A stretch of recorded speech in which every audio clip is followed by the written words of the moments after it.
Salam saudara pemirsa, sampai jumpa kembali dengan kami dalam program Berita Pengharapan. Saudara pemirsa, ingat kita ini manusia yang lemah. Karena itu kita perlu Tuhan. Tuhan yang mana? Yesus yang sudah bangkit mengalahkan apa? Waktu Yesus bangkit itu dia mengalahkan apa, saudara sekalian? Mengalahkan maut, mengalahkan dosa, mengalahkan kuasa iblis. Itu 3 hal ini yang kita tidak pernah bisa selesaikan sendiri. Oleh karena itu, dengar baik firman Tuhan ini supaya kita mendapat kekuatan baru menjalani hidup sampai ke akhir perjalanan. Mari kita berdoa sebelum kita lebih jauh mendengarkan firman Tuhan ini. Bapa, dalam nama Yesus, terima kasih banyak Tuhan untuk firman Tuhan yang ajaib dan luar biasa yang kami dengar sebentar.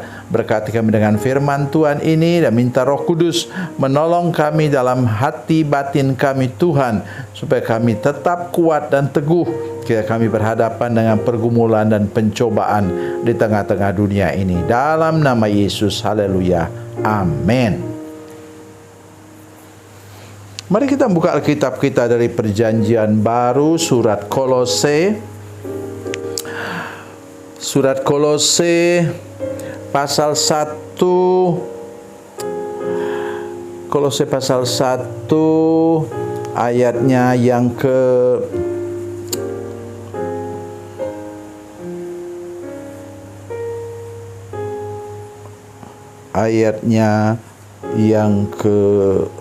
11. Dan dikuatkan dengan segala kekuatan oleh kuasa kemuliaannya untuk menanggung segala sesuatu dengan tekun dan sabar. Luar biasa. Nah, dia bicara tentang konteks apa? Kebangkitan Kristus. Kita bisa kuat dan sabar memikul segala beban kehidupan ini. Karena apa? Karena kita sudah ditopang dengan salib Tuhan Yesus Kristus.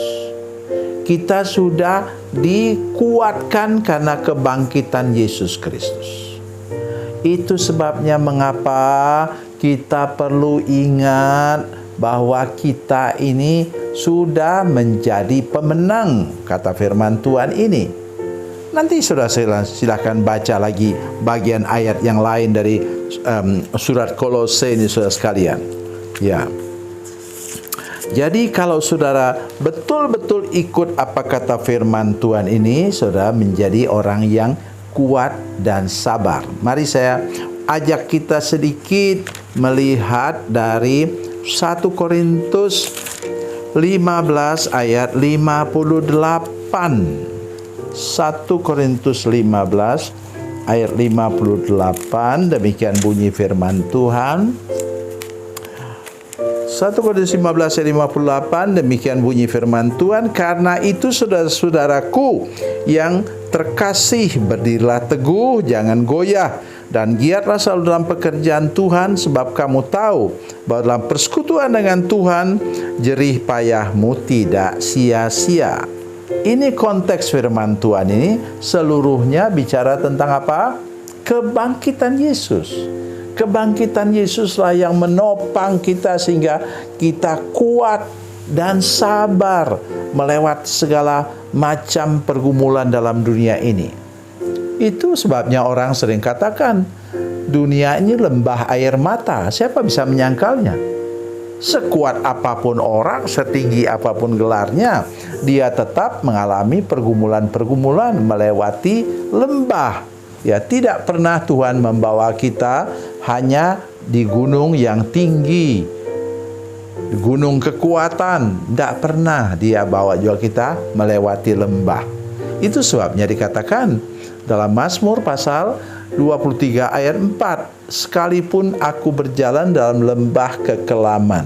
Ingat, bahasa yang lain mengatakan bahwa itu sekalipun aku berjalan dalam lembah bayang-bayang maut.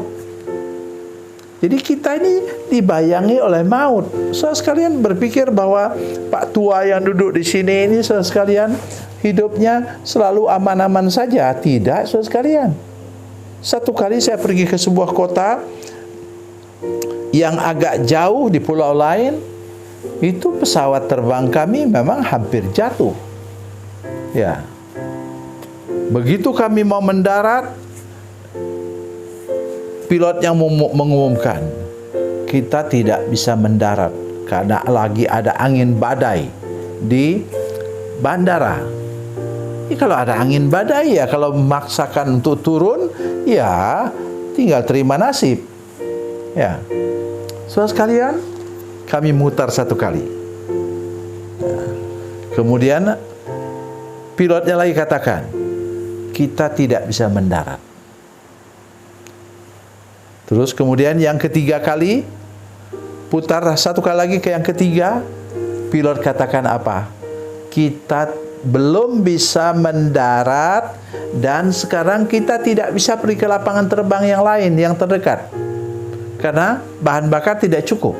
Biasanya kan begitu, pesawat terbang pas-pasan dia bawa bahan bakar untuk sampai ke tempat itu supaya pesawat agak ringan. Saudara sekalian, persis saya duduk di sebelah pendeta. Dia baru pulang dari Amerika Serikat karena mengikuti wisuda anaknya di sana. Pulang. Saya kenal dengan beliau. Saya duduk di sebelahnya dan saya bilang, Pak Pendeta, ayo kita pegangan tangan. Saya bilang, Tuhan, saya mau pergi KKR dan beliau ini baru pulang dari anaknya wisuda, lagi hidup dalam sukacita. Saya percaya, kami percaya bahwa Tuhan tidak mungkin membiarkan kami. Nah, terus kemudian ini orang-orang lain sudah teriak-teriak itu. Berdoalah, pilotnya katakan, silakan saudara-saudara sekalian berdoa dalam keyakinan saudara masing-masing. Saya lihat orang sudah berteriak-teriak di mana-mana sesuai dengan agamanya, dan kami dua masih bisa tersenyum karena yakin kalau pesawat jatuh ya kami pasti langsung sampai ke sana, ke surga. Itulah untungnya kalau kita punya teman sebelah itu orang yang percaya. Yang keempat kali kami apa? Memang luar biasa sekalian.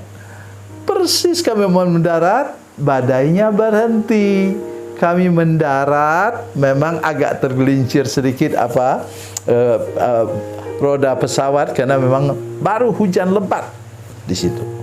Tetapi begitu dia mendarat, kami langsung semua bertepuk tangan, bersorak-sorak, mengatakan, puji Tuhan, yang lain alhamdulillah. Karena apa? Begitu hebatnya pilotnya mampu mendaratkan pesawat yang dalam keadaan seperti itu. Jadi sekarang kenapa saya cerita ini? Menolong saudara sekalian. Ya, ini Pak Tua ini bukan, kami dulu pernah, ya, yang lain lagi yang agak lucu sedikit, bukan lucu tapi juga maut. Kami waktu saya ke Bengkulu, pelayan di sana dengan seorang mahasiswa, saya waktu itu sudah jadi dosen, mengantar mahasiswa pelayanan ke Bengkulu. Sudah tahu, kami hampir mati dikejar oleh apa? Dikejar oleh kerbau gila. Tidak ada babi bu langsung menyeruduk kami. Bukan menyeruduk kami saja, orang lain semua lari. Kami terpuruk ke dalam lembah. Ya. Untung di lembah itu ada pohon-pohon sehingga kami bisa berpegangan dan tidak terguling lebih jauh lagi.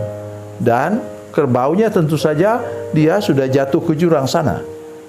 Kami tidak tahu apa dia mati atau hidup. Saudara sekalian, ada kadang-kadang hal-hal yang sederhana kita alami yang membuat kita apa tadi? Ini dia. Kita akan mengalami kehidupan yang apa? Apa katanya? Dan dikuatkan dengan segala kekuatan oleh kuasa kemuliaannya, kemuliaan Yesus, untuk menanggung segala sesuatu dengan tekun dan sabar.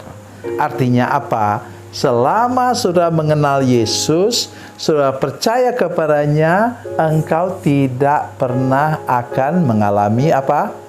Patah semangat. Mari belajar percaya, terus percaya kepada Tuhan, bahwa Tuhan pasti akan menolong hidup kita. Jangan pernah lupakan hal itu dalam sepanjang umur hidup saudara sekalian.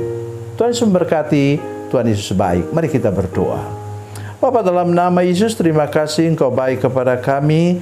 Kami yakin dan percaya bahwa Tuhan menolong kami semua saat ini. Apabila ada yang mengalami kesulitan berat, masalah penyakit yang parah, kami tetap percaya bahwa Tuhan pegang kendali dan Tuhan berkuasa membalikan keadaan untuk kepentingan kemuliaan-Mu sendiri Tuhan. Dalam nama Yesus, haleluya, amin.